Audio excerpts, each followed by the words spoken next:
In the bustling city of Strasbourg, in the year 1518, a peculiar event unfolded that left historians and scientists baffled. This was the start of the enigmatic Dancing Mania, a phenomenon that has puzzled researchers for centuries. At the heart of this strange tale was a woman named Frau Trophäa. One day, seemingly out of nowhere, she began to dance. There was no music, no reason, but Frau Trophäa danced like she was possessed. Her feet moved with a relentless rhythm, her body swayed in a trance-like state. This wasn't a joyous jig or a celebratory shimmy. This was a marathon of movement that seemed to have no end. But what started as a solitary spectacle soon turned into a citywide phenomenon. Like a contagion, the dancing fever spread. One by one, more citizens of Strasbourg joined in. Men, women, and even children succumbed to this inexplicable urge to dance. They danced in the streets, in the squares, anywhere and everywhere. They danced for hours, for days, some even for weeks, without rest, without reprieve. The city of Strasbourg had been gripped by a bizarre frenzy that no one could explain. As the days turned into weeks, the dancing epidemic didn't confine itself to Strasbourg. It began to spread like wildfire across the towns and villages of Germany. It was as if a strange spell had been cast upon the people, a spell that made them dance with wild abandon, a spell that they couldn't break. The Dancing Mania of 1518, as it came to be known, was more than just a peculiar event. It was a mass hysteria that defied logic, that defied understanding. It was a phenomenon that transcended the boundaries of Strasbourg, of Germany, and left a mark on the annals of history.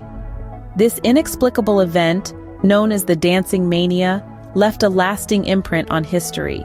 And even today, more than 500 years later, it continues to intrigue and bewilder us, leaving us to ponder on the mysteries of the human mind and the enigmatic dance of life. The Dancing Mania was not just a simple bout of spontaneous dancing. It was a spectacle of disarray, a bizarre exhibition of human behavior that still baffles scientists and historians alike. Imagine, if you will, a person breaking into a dance. Not a casual foot-tapping, head-bobbing kind of dance, but a full-blown, non-stop, uncontrollable dance marathon that could last for hours, even days. That was the most striking symptom of the Dancing Mania. These individuals danced until they dropped, literally. Their bodies pushed to the brink of exhaustion. They would often faint from sheer fatigue, but not before displaying a range of other peculiar symptoms. Hallucinations were a common occurrence among the dancers. They would see visions, experience delusions, and exhibit signs of psychosis. Some reported seeing heavenly figures. Others claimed to be wrapped in a flame or drenched in red wine. It was as if they were trapped in a fever dream, with their bodies relentlessly swaying to a rhythm only they could hear. Frighteningly, the dance often ended in death. The continuous and vigorous movement, coupled with little to no rest or nourishment, led to fatal outcomes. Some dancers succumbed to heart attacks or strokes, while others simply collapsed from exhaustion and never woke up. But it wasn't just the physical toll that was alarming. The psychological impact was equally significant. Witnesses reported changes in the dancers' personalities. Some became more aggressive, some fell into deep despair, while others seemed to lose touch with reality altogether. What's more, the Dancing Mania was contagious. Bystanders who watched the frenzied dancing were often compelled to join in, as if drawn by an invisible force. It was as if the dance had a life of its own, spreading like wildfire and leaving a trail of chaos in its wake. The Dancing Mania was not just a dance, it was a dance with death. A chilling reminder of the fragility of the human mind and the inexplicable mysteries that still lurk in the shadows of our understanding. The Dancing Mania has puzzled historians and scientists for centuries, leading to a plethora of theories. One of the most common is the psychological theory. This posits that the Dancing Mania was a form of mass hysteria brought on by extreme stress and trauma. The 16th century was a time of great hardship, with disease, famine, and war all commonplace. Under such conditions, it's not unthinkable that the collective psyche of the populace could have manifested in this bizarre dance frenzy. Then there's the social theory, which suggests that the Dancing Mania was a form of social protest.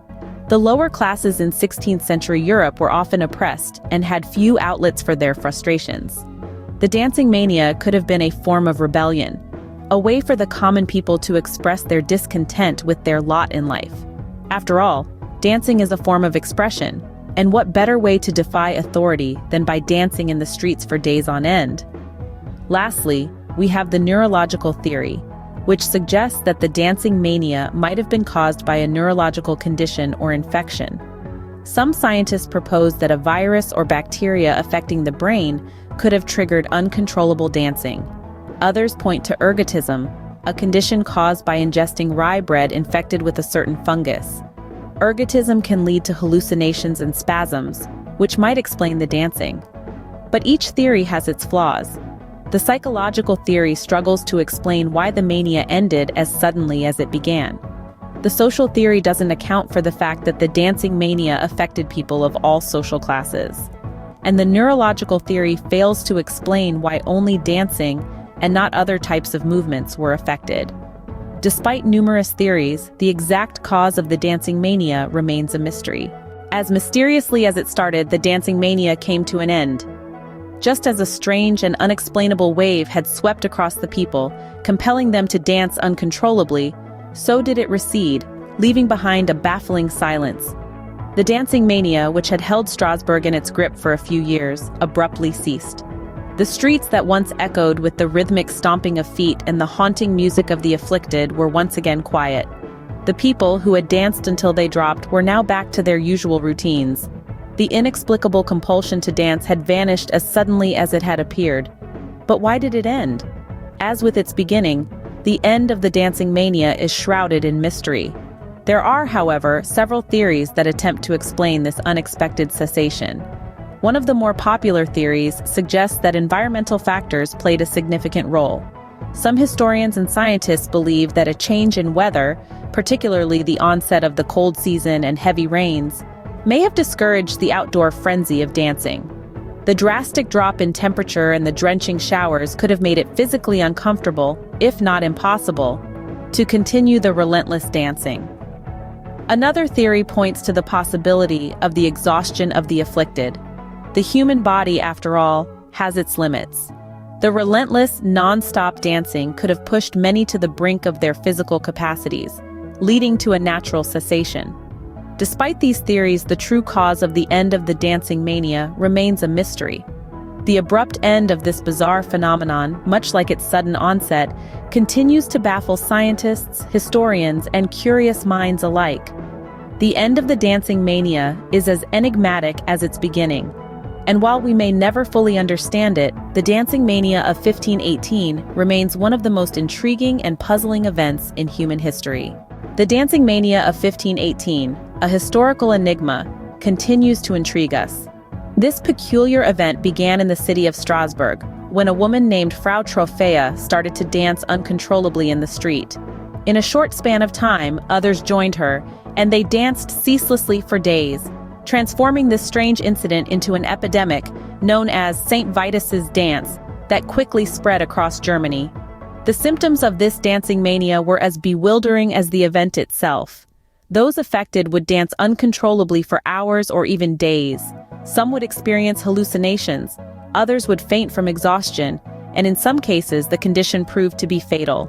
Our quest to understand the cause of the dancing mania has led us down various paths of conjecture. Some experts attribute it to psychological factors such as stress, trauma, and mass hysteria. Others point towards social causes, suggesting that the epidemic was a response to societal and economic hardships of the time. A few even suggest neurological causes, proposing that an infection affecting the brain, such as a virus or bacteria, might have been the culprit. Just as mysteriously as it began, the dancing mania came to an end after a few years. The cause of its cessation remains unknown, though some speculate that environmental factors like cold weather and rainfall might have played a part. The dancing mania of 1518 is one of the most puzzling and unsettling epidemics in history. It's a stark reminder of our past's enigmatic events, the root causes and ultimate endings of which still remain shrouded in mystery. The dancing mania serves as a reminder of the mysteries and oddities that history holds, continuing to perplex us even after half a millennium.